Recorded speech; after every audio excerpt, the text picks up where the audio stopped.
Hong Kong, un hôtel discret dans le quartier populaire de Kowloon.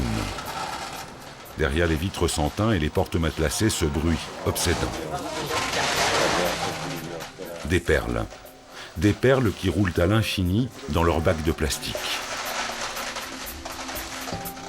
281 lots de perles de Tahiti, mises aux enchères pendant 48 heures dans cette capitale mondiale du luxe. Sur les tables, environ 5 millions d'euros de marchandises. Les acheteurs viennent du monde entier, courtiers japonais, grossistes indiens, bijoutiers français. On palpe, on regarde, on estime le lustre et l'orient, la brillance et la profondeur de la nacre. On trie, mentalement, par couleur, taille ou qualité. Les offres se feront par bulletin secret. Le plus important, c'est de bien miser sur un lot de qualité. Celui-là, par exemple, est magnifique. Alors je veux faire une belle offre. Certains misent petit, mais moi je mets le prix fort. Car c'est ce lot que je veux, à tout prix. Un demi-million de dollars. C'est mon budget pour chaque vente aux enchères. Un demi-million de dollars, ouais. Des milliers de perles s'apprêtent donc ici à commencer leur seconde vie, beaucoup plus mondaine et glamour. Il conviendra désormais de ne plus jamais leur rappeler leurs très modestes origines.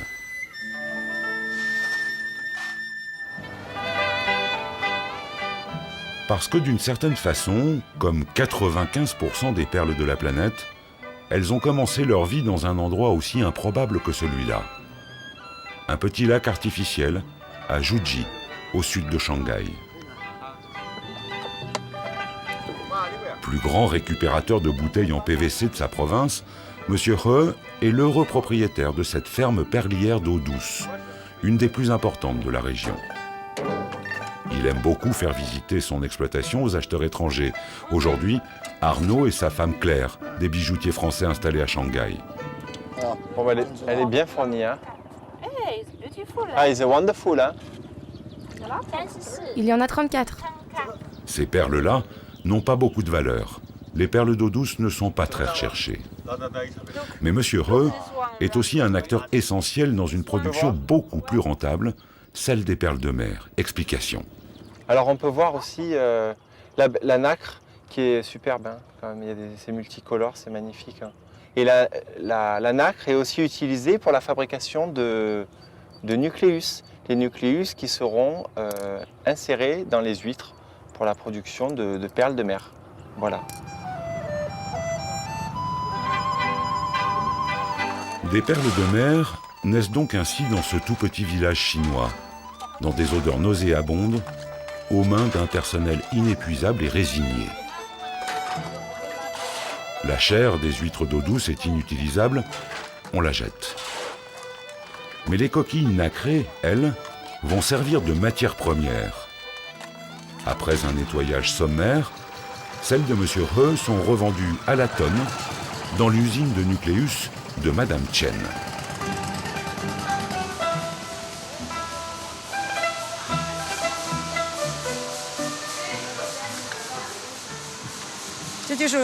Oui, celles-là, ce sont des coquilles qui viennent du lac de Zhuji.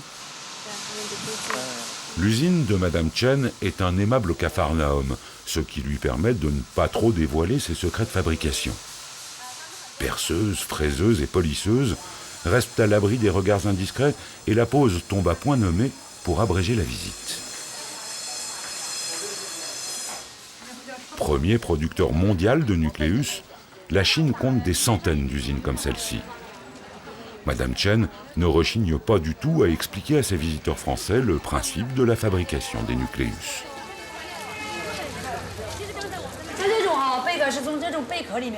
Au départ, on a une coquille comme ça. On la coupe en lamelles, et puis on recoupe ces lamelles pour en faire des petits dés. Ensuite, on a une machine qui permet d'arrondir ces dés.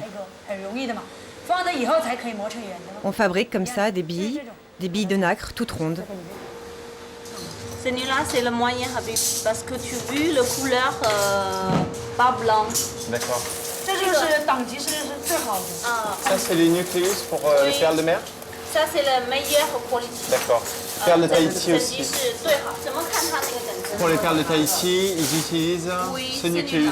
Parfait. Ces nucléus chinois permettront un jour de développer de vraies perles de mer.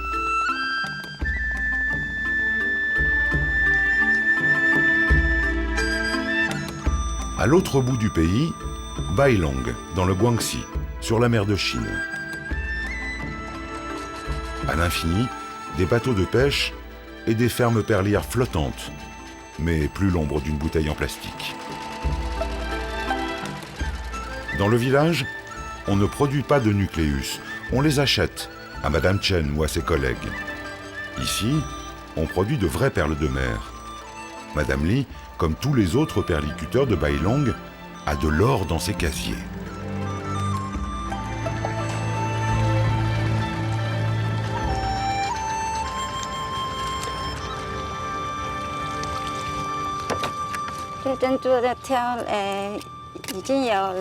J'ai greffé ces huîtres il y a un peu plus de 2 mois. Généralement, il faut attendre 6 mois avant de récolter les perles. Dans ce casier, il y a 60 huîtres. Chacune d'elles va me donner une perle. Il y a toujours eu des huîtres sur les rivages de la mer de Chine. Autrefois, elles donnaient quelques rares et inestimables perles sauvages. Vendues à la cour impériale, elles assuraient la richesse des villageois. Mais lorsqu'il y a près d'un siècle, les techniques de greffe importées du Japon sont apparues en Chine, tout Bailong s'est mis à la culture des perles.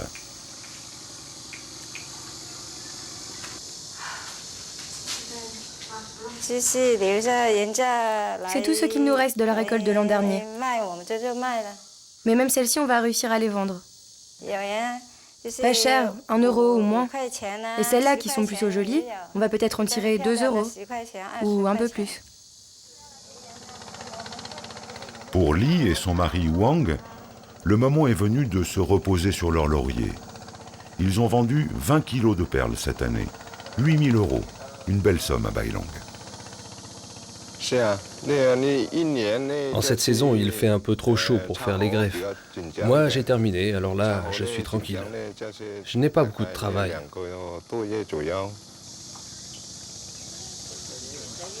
Sous la bâche de son voisin, Hao, il fait une chaleur écrasante. Mais en revanche, ici, le travail continue. Il n'y a pas vraiment de saison pour produire. Chez Hao, 10 heures par jour, une demi-douzaine de greffeurs s'affairent dans les entrailles des huîtres. D'abord, inciser l'huître au scalpel, ensuite, insérer délicatement le nucléus. Mais un nucléus seul ne fait pas une perle. Il faut y ajouter un greffon, un fragment de chair d'une autre huître, pour que la perle prenne vie. De la microchirurgie, ou presque.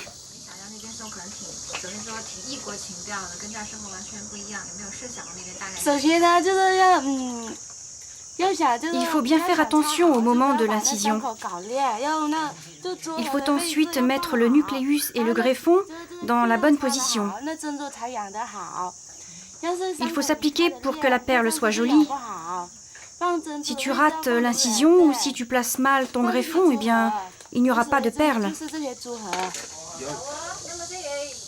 Ces jeunes gens sont des artisans extrêmement doués et leur adresse est réputée dans le monde entier. Ici, Hao, le patron, gagne 400 euros par mois. Ses greffeurs, un peu moins de 100 euros. Mais tous savent qu'ils valent beaucoup plus sur le marché mondial. Les fermes perlières d'Australie ou de Tahiti font régulièrement appel à eux. Alors, dans le village, parmi les plus jeunes, la concurrence est féroce. Pour les départager, la province organise un grand concours. Bien sûr, j'ai envie d'y aller, de voir l'environnement, comment ils travaillent. On dit que c'est magnifique. J'ai envie d'y aller si l'occasion se présente. Et puis, j'ai confiance en moi. S'il faut passer l'examen, pas de souci. Ce sera ma chance.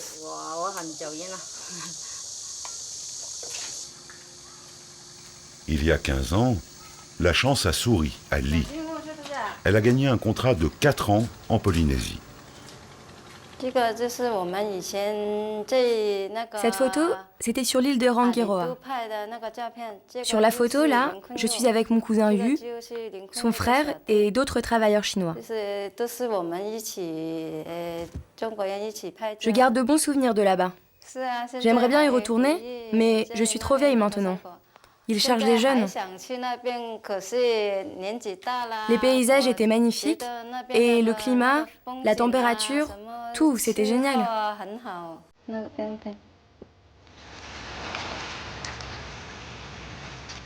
À Bailong, tout le monde espère partir un jour, comme Madame Li, son cousin Yu et tous les autres. Pour fuir la chaleur poisseuse de l'été tropical, pour éviter d'avoir à choisir entre sous-emploi et travail harassant et mal payé, pour oublier la pauvreté d'une province négligée par l'hypercroissance chinoise. Alors oui, évidemment, Tahiti, ça fait rêver.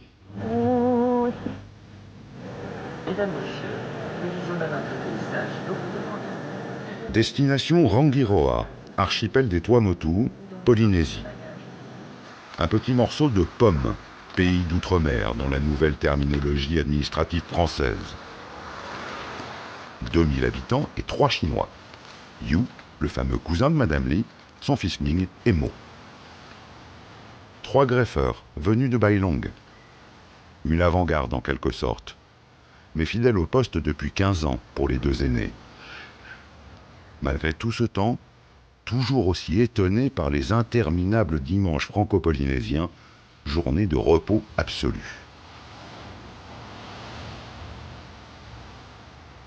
Vacances, loisirs, des notions inconnues en Chine. Yu, par exemple, n'a jamais appris à nager, mais ça ne lui manque pas. Je ne vais jamais dans l'eau. Je n'aime pas trop ça. Et puis ici, il y a plein de requins.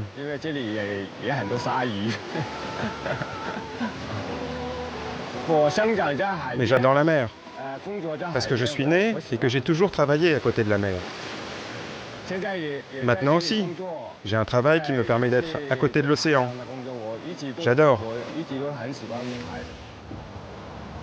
Alors, le dimanche, les Chinois de Rangiroa regardent la mer.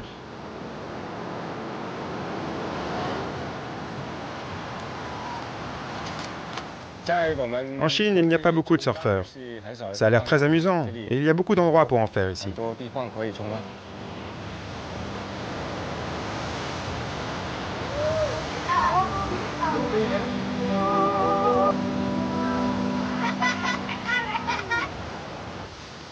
Un petit tour au supermarché où tout est trop cher et retour au faré commun. Moi dis ce soir, manger les poissons. C'est ici dit les noms c'est mahi, c'est pas français comme on dit. C'est bon ça, poisson, c'est bon. Au départ, je pensais juste venir ici pour montrer la technique de greffe aux Polynésiens. Maintenant, je travaille ici et je gagne de l'argent. Avec ses 15 ans de service en Polynésie, Yu le vétéran gagne 2000 € net par mois et un billet retour pour la Chine tous les ans. Je trouve que c'est très bien de vivre ici. C'est bien, oui. En plus, nous sommes logés et nourris. C'est notre patron qui nous donne cette maison, pour nous les Chinois.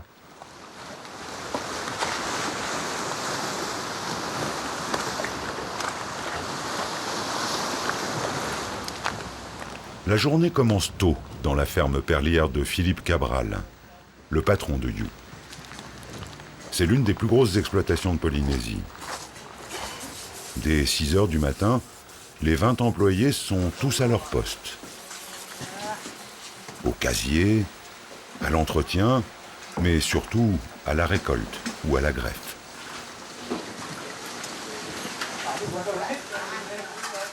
Ici, on produit les perles les plus célèbres du monde. Il faut 4 ans pour obtenir une merveille comme celle-ci. Les perles sont souvent foncées, mais on sait aussi produire d'autres couleurs, mordoré, vert pan, aubergine ou aile de mouche. C'est au moment de la greffe que tout se joue. Si les greffeurs n'ont pas fait un bon travail, c'est une catastrophe immédiatement. Donc le greffeur, non seulement c'est une clé, mais je dirais même plus, c'est vraiment la personne la plus importante dans la ferme. Il y a une personne importante, c'est le greffeur, et il y a une chose importante, c'est la nacre, l'huile perlière. Des doigts de fée, un œil très affûté et un geste qu'il faut savoir reproduire à l'infini. L'opération consiste à introduire le nucléus et le greffon dans la poche reproductrice de l'huître. Facile à dire, quand tout cela se joue au 10e de millimètre et qu'il ne faut surtout pas se tromper sur le choix de l'huître donneuse qui va déterminer la couleur des perles. D'abord, on met un petit miroir à l'intérieur de l'huître pour voir si la nacre est belle. Si elle est jolie, on ouvre l'huître en deux, comme cela, et on découpe un morceau de manteau. C'est le greffon. Il faut choisir celles qui ont une belle couleur. Cette couleur est magnifique, c'est la plus belle. Elle est vert pan. La couleur est très importante. C'est la couleur du greffon que tu coupes qui donne la couleur à la perle.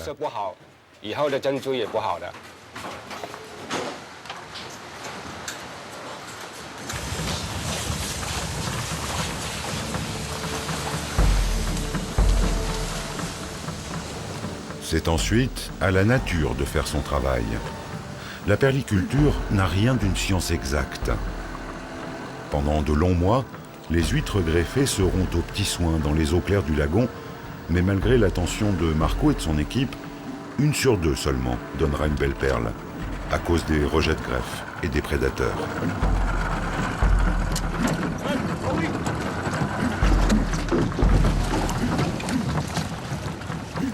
La culture des perles, qui n'était qu'un complément de revenus pour de nombreux pêcheurs polynésiens, s'est hissée au second rang des richesses du pays, derrière le tourisme. Une industrie gourmande en main-d'œuvre, mais légèrement boudée par les locaux.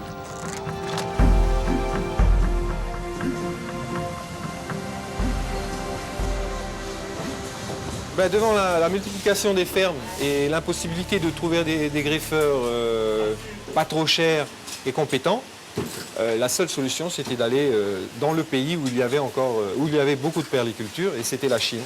Donc un certain nombre de Polynésiens se sont rendus là-bas, dans les fermes, et ont choisi des greffeurs qui leur semblaient pouvoir convenir. Et aujourd'hui, il y a plus de 200 greffeurs chinois en Polynésie. Sous la pression du gouvernement polynésien qui aimerait voir davantage d'enfants du pays employés dans les fermes, une école de greffe a ouvert ses portes à 2 pas de la ferme de Philippe Cabral.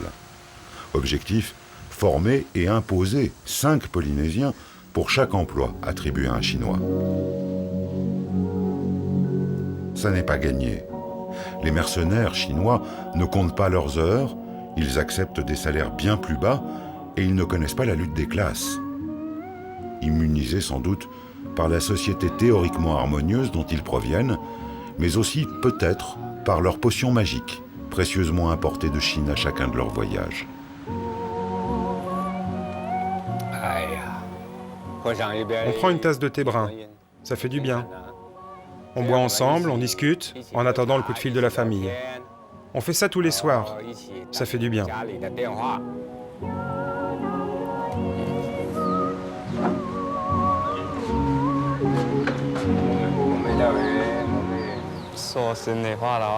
À vrai dire, je préférerais rentrer chez moi pour m'assurer un bon avenir. Parce que la Chine, c'est mon pays natal.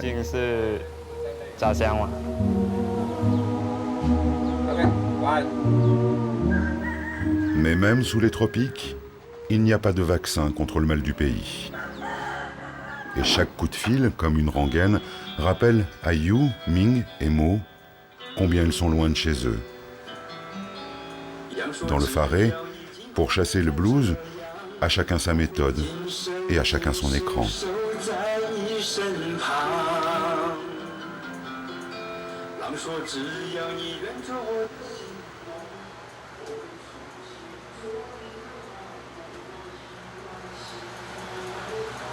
Ici, c'est Zhuhai, ma femme.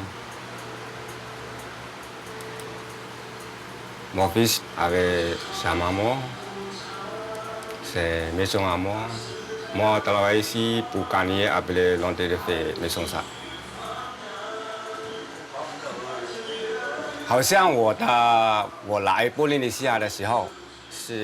Quand je suis arrivé en Polynésie, j'avais une trentaine d'années. Ming avait 10 ans. Il était à l'école primaire. Je n'ai pas fait grand-chose pour ma famille. Et on peut dire que j'ai sacrifié ma jeunesse pour travailler ici, en Polynésie.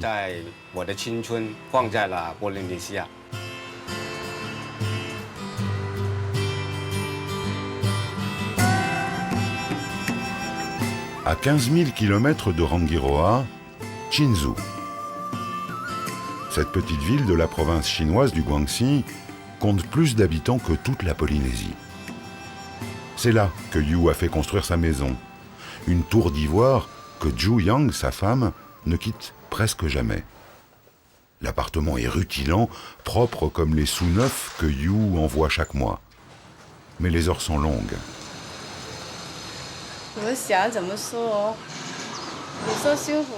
Bien sûr, on peut dire que je suis heureuse. Mais mon mari n'est pas là. Je vis toute seule. Est-ce que c'est ça le bonheur? Zhu Yang aussi vient de Bailong. Elle y cultivait des perles avec son mari. Une vie simple, hein, qu'elle ne regrette pas, mais où elle ne connaissait ni la solitude ni l'ennui. Aujourd'hui, Zhu Yang a de l'argent, c'est vrai, mais il n'y a plus que des photos qui lui tiennent compagnie. Sur cette photo, Yu est devant sa récolte de perles. Il montre que les perles sont belles. Il a fait cette photo pour moi, pour me montrer sa réussite. Elles sont belles, hein?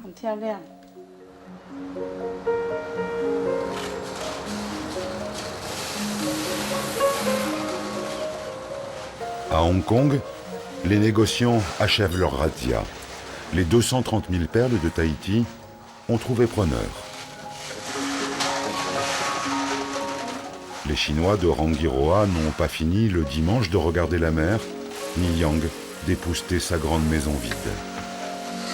D'autant moins que les producteurs de perles ont un nouveau filon, la Chine et ses millions de nouveaux millionnaires. Juste retour des choses au fond, puisque d'une certaine façon, tout commence et s'achève ici, en Chine, dans l'Empire des Perles.